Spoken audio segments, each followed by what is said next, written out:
Welcome back. اور اس وقت ہمارے ساتھ ہم آپ کو اس وقت لیے چلیں گے بلوچستان، اور وہاں پر ہماری مہمان موجود ہیں اور ان کی کیا اچیومنٹ ہے یہ ہم ان کی زبانی سنیں گے. ان کا نام ابیش بشارت ہے، سوشل ایکٹیوسٹ ہیں. السلام علیکم. السلام علیکم، کیسے ہیں آپ سب لوگ؟ ٹھیک ٹھاک، ہم بالکل ٹھیک ٹھاک ہیں. اینڈ آپ کو مبارکباد دینے سے پہلے میں چاہتی ہوں کہ آپ اپنی اچیومنٹ اپنی زبانی تمام لوگوں سے شیئر کیجئے. جی، میں کوئٹہ سے ہوں. میرا نام ابیش بشارت ہے اور میں کوئٹہ کی پہلی خواجہ سرا خاتون ہوں، ٹرانسجینڈر وومن ہوں جو کہ گریجویٹ ہوئی ہے. اور یہ میرے لیے بہت بڑی اچیومنٹ ہے. اور میں ایک ویژول آرٹسٹ ہوں، ایک فائن آرٹسٹ ہوں. صحیح. اور میرے پاس ایک خوبصورت ہنر ہے پینٹنگ کا. Very nice. تو ابیشے مجھے ایک بات بتائیے کہ ظاہر ہے جب ہم یہاں موجود ہوتے ہیں تو ہم کوئٹہ کی بات کرتے ہیں، بلوچستان کی بات کرتے ہیں، کیونکہ کلچرل ویلیوز وہاں پر کچھ اس طرح سے ہیں کہ چیزوں کو ایکسیپٹ کرنا مشکل ہے. تو آپ کے حوالے سے، since you are a first transgender women جو وہاں پر پڑھ بھی رہی تھی، آپ کے دوستوں کا آپ کے ساتھ رویہ، آپ کی یونیورسٹی میں جو ماحول تھا، اور آپ کے لیے کیا چیلنجز تھے؟ اچھا، پہلے 2 سیمیسٹرز تو لوگوں کو مجھے سمجھنے میں بہت دقت ہوئی. میرے ٹیچرز مجھے نہیں سمجھ پا رہے تھے کہ ہم اس کو لڑکی کہیں، ہم اس کو لڑکا کہیں، ہم اس کو کیا کہیں. لیکن پھر اس کے بعد آہستہ آہستہ میں نے خود ہی اپنی یونیورسٹی میں، کیونکہ میں ایک سوشل ایکٹیوسٹ بھی ہوں، تو میں نے کچھ سیشنز رکھے وہاں پہ. سب ٹیچرز کو، اسٹوڈنٹس کو انوائٹ کیا جس میں اسپیشلی جینڈر کو آئیڈینٹیفائی کروا سکوں کہ ٹرانسجینڈر کیا ہوتے ہیں، تھرڈ جینڈر کس کو کہا جاتا ہے. پھر اس کے بعد سمجھ آیا. پھر میرے جتنے بھی کلاس فیلوز تھے، ٹیچرز تھے، وہ سب بہت سپورٹیو تھے. اور ہمارا ایک بہت بڑا گروپ بن گیا تھا اور ہم سب مل کے ریگنگ کرتے تھے. اچھا، تو آپ کے یہاں یہ بہت اچھا، ریگنگ بھی ساتھ مل کے کرتے تھے؟ اس کی پلاننگ بھی آپ کرتی تھی؟ یہ بھی آرٹ ہے. اچھا مجھے بتائیں ابیشے کہ آپ کے لیے، آپ نے تو بڑے آرام سے یہ چیزیں بتائیں کہ جی میں نے سیمینار منعقد کیا اور میں نے ایسا کیا ویسا کیا، اور ہو سکتا ہے کہ آپ کو دیکھ کر باقی لوگ جو بلوچستان میں مختلف علاقوں میں ہیں یا پاکستان کے اور شہروں میں، گاؤں میں، قصبوں میں ہیں، ان کو ہمت ملے. لیکن آپ کے لیے یہ رہا مشکل ضرور ہوگا، کیونکہ جو شروع کے 2 سال ہیں اس میں کبھی آپ ڈی مورلائز ہوئی، ڈس اپوائنٹ ہوئی؟ نہیں، مجھے بالکل ڈس اپوائنٹمنٹ نہیں ہوئی. میں نے آپ کو بولا نا، جب انسان میں خود میں پازیٹیوٹی ہو، ایک جذبہ ہو، تو اس کو کبھی بھی کہیں پہ بھی ڈس اپوائنٹمنٹ نہیں ہوتی ہے. میرے اندر ایک جذبہ تھا کہ مجھے آگے بڑھنا ہے، کچھ کرنا ہے. نہ ہی مجھے کبھی کسی نے روکا کہ تم کیا کر رہی ہو، تم نے یونیورسٹی میں کیوں ایڈمیشن لیا ہے، تم جو ہو ایک تھرڈ جینڈر وومن ہو تو تم آگے کیوں جا رہی ہو. جبکہ لوگوں کے دلوں میں میرے لیے تھوڑی بہت نفرت تھی، لیکن وہ نفرت بھی آہستہ آہستہ مٹ گئی تھی. Very nice. تو آپ کے پھر بعد میں جو ٹیچرز ہیں اور جس طرح سے فیکلٹی اور سب لوگ سب سپورٹ کرتے تھے آپ کو؟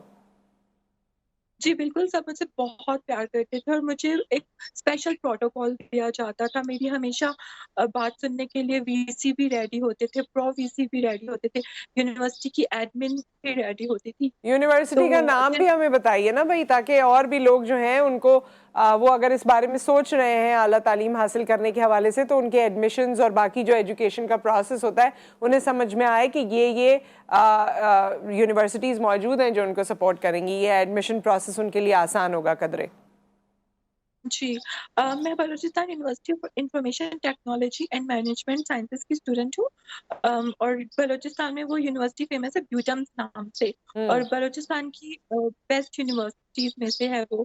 تو اچھا مجھے یہ بتائیے ابیشے، آپ کے گھر والوں نے، کیونکہ یہ تو ابھی 2-4 سال سے ہوا ہے کہ ہمیں ایک انفارمیشن ٹرانسجینڈرز کے بارے میں پتہ لگنے لگی ہے، لوگوں میں ایکسیپٹنس آ رہی ہے. آپ کو خود ابھی پچھلے 2 سال جو آپ نے کہا شروع کے 2 سال اس میں آپ کو مشکلات ہوئیں، تو گھر سے بچپن سے ایکسیپٹنس رہی، یا گھر میں بھی آپ کو چھپایا جاتا تھا یا بتایا جاتا تھا کہ نہیں ایسے نہیں کرنا ہے، ایسے کرنا ہے، یہاں نہیں جانا ہے، یوں نہیں کرنا ہے؟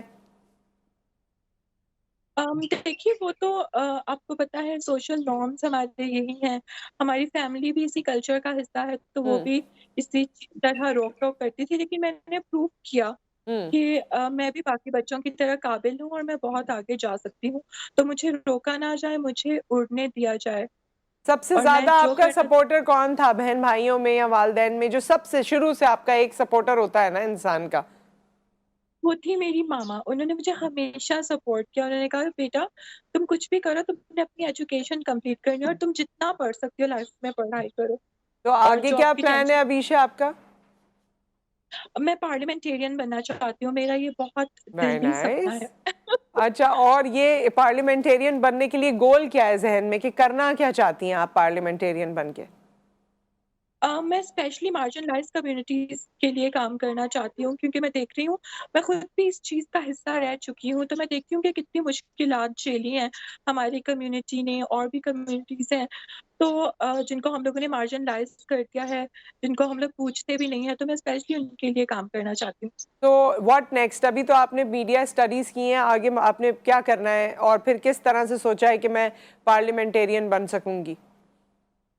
سب سے پہلے تو میرا یہ ہے گول ہے کہ میں CSS کروں، اچھا. اور مجھے یہ کیونکہ میں نے اتنا زیادہ اسٹڈی کر لیا ہے، میں ٹریننگز کا حصہ رہ چکی ہوں، آرگنائزیشنز کے ساتھ میں کام کر رہی ہوں، کچھ ٹھیک. جیسے Pakistan federation of media council, اور بھی بہت سی آرگنائزیشنز ہیں جس میں میں عہدوں پہ کام کر رہی ہوں، تو آئی تھنک میرے پاس کافی نالج ہے، میں کر لوں گی انشاءاللہ۔ انشاءاللہ انشاءاللہ جی. اور آپ مجھے بڑی سخت جان لگی ہیں، جو عام الفاظ میں کہا جائے، کیونکہ لوگ جو ہیں وہ بڑے عجیب سے ہو جاتے ہیں، متاثر ہوتے ہیں، but you are a happy person, اور یہ دیکھ کے ہمیں بہت خوشی ہوئی ہے. ہماری دعائیں آپ کے ساتھ ہیں، آگے بڑھیے اور اپنے لیے کام کیجئے، اور بہت سے لوگ جن کو آپ کی ضرورت ہے ان کے لیے بھی کام کیجئے. تھینک یو سو مچ.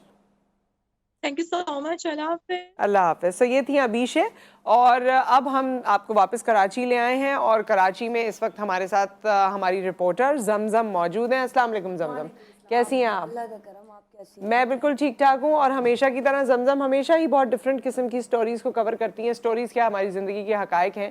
اور پچھلے دنوں ہم نے زمزم اس پہ بات بھی کی تھی، جو بچوں کی اموات ہوئی، کوئی 40 کے قریب بچوں کی اموات ہوئی تھی. یہ سٹوری کو تھوڑا سا ریکیپ کرو، اور پھر اس کے بعد جو لیٹسٹ ہوا ہے وہ بھی ہمیں بتاؤ. دیکھیں نصرت، ہوا یہ کہ یہ کیماڑی کا علی محمد گوٹ کہلاتا ہے یہ علاقہ.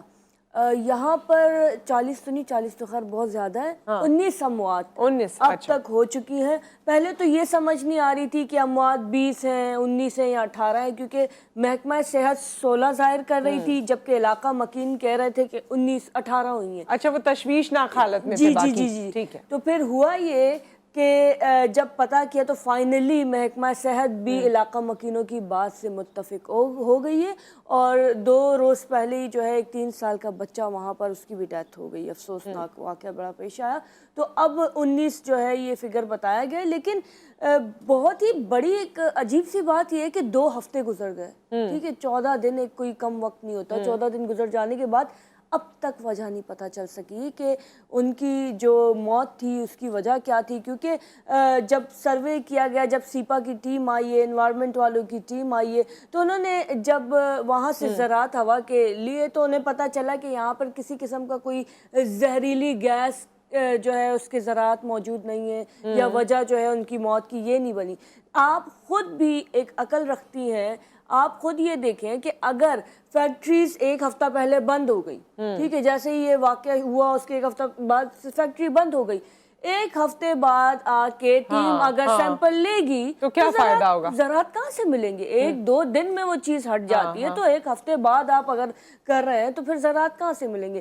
رہی بات جو 2 روز قبل ایک بچے کی وہاں پر ڈیتھ ہوئی ہے، تو ان کے والدین نے پوسٹ مارٹم کی اجازت دے دی ہے، پوسٹ مارٹم ہوئے، لیکن اب تک رپورٹ ان کی بھی نہیں آئی. اب بھی کہا گیا کہ مزید 2 دن لگ سکتے ہیں رپورٹ آنے میں. تو یعنی بڑا ایک یہ کارکردگی میں سوالیہ نشان ہے. یہ سب ہونے کے بعد محکمہ صحت نے یہ فیصلہ کیا تھا کہ علی محمد گوٹ چونکہ بہت اندر کی طرف ہے، تو انہوں نے یہ فیصلہ کیا کہ بھئی یہاں پر ٹیمز کام کریں گی، یہاں پر ایمبولینس آئے گی، یہاں پر ایک چھوٹا سا کلینک کھولا گیا ہے جو لوگوں کی رہنمائی کر رہا ہے، مختلف ٹیسٹ کر رہا ہے، چیسٹ ایکس رے کر رہا ہے. لیکن اگر میں کل کی بات بتاؤں، گزشتہ روز تو ایسا ہوا کہ ہم جب وہاں پہنچے تو 10 بجے تک ایسی کوئی صورتحال تھی ہی نہیں.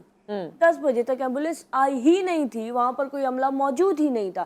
یعنی آپ یہاں سے اندازہ لگائیں کہ ہم سمجھتے تھے علاقہ مکین شاید غصے میں غلط بیانی کر رہا ہے، لیکن جب ہم نے خود وہاں اسپاٹ پہ پہنچ کے دیکھا تو ایسا کچھ بھی نہیں تھا.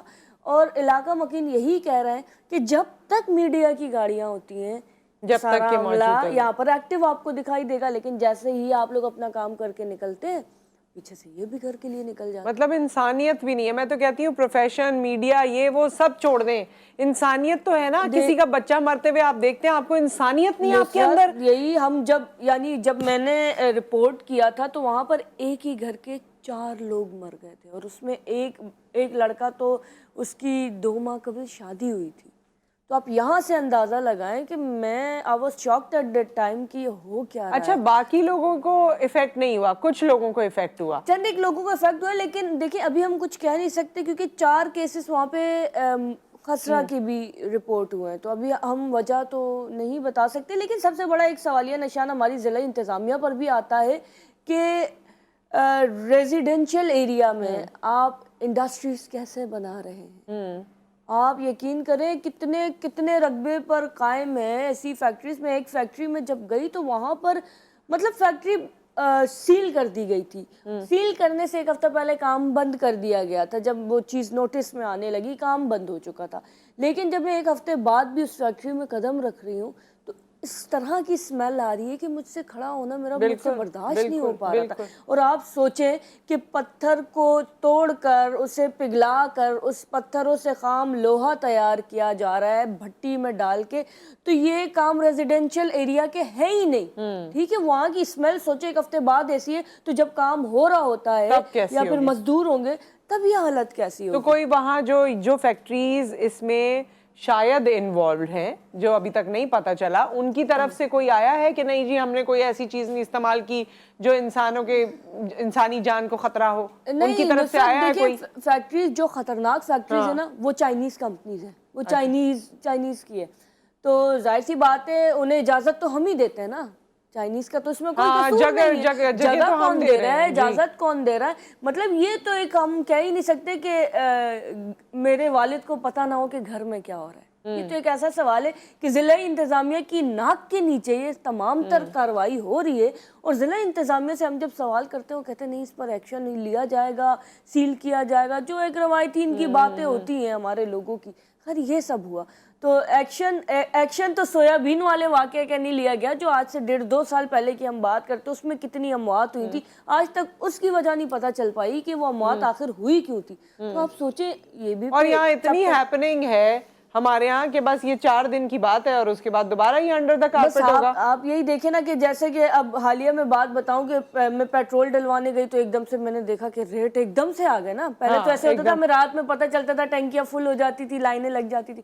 صبح گئے تو دیکھا پیٹرول کی پرائز انکریز, نیکسٹ ڈے پھر اس کے ہم دیکھتے ہیں تو بڑا افسوسناک پشاور میں بلاسٹ ہو جاتا ہے. تو یعنی ہیپننگز آپ والی بات کہ ہیپننگز اتنی زیادہ ہیں کہ اس کے بعد پھر پیٹرول کے پرائز دب گئے, پھر پشاور بلاسٹ آ گیا, اس کے بعد کوہاٹ میں واقعہ آ گیا, مدرسے کے بچوں کی کشتی الٹ. مطلب اللہ معاف کرے کہ اتنا کچھ ہو رہا ہے, مسائل ہیں کہ ان مسائل اور مصائب میں جو پچھلا واقعہ ہوتا ہے وہ انڈر دا کارپٹ ہو جاتا ہے, اور کوئی پوچھنے والا نہیں, کوئی چیک اینڈ بیلنس نہیں.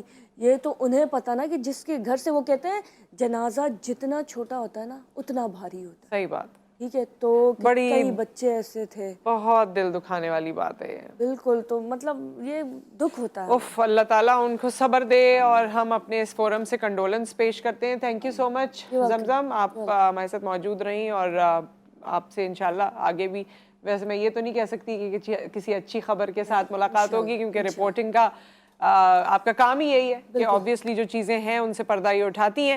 سو خواتین و حضرات, یہاں پر ایک بریک, لیکن حضرت عمر فاروق رضی اللہ تعالیٰ عنہ کا وہ قول یاد آ جاتا ہے کہ وہ کہتے ہیں کہ دریائے فرات کے کنارے ایک کتا بھی مر گیا تو عمر سے پوچھا جائے گا. وہ شخص جس کو زندگی میں بشارت ہو گئی تھی جنت کی, وہ یہ کہتا ہے, اور یہاں پر میں اور آپ اور باقی لوگ کیا کر رہے ہیں وہ ہمارے سامنے ہے. دل دہل جاتا ہے بچوں کے بارے میں سن کے. ایک بریک ہے, اس کے بعد ہم واپس آتے ہیں.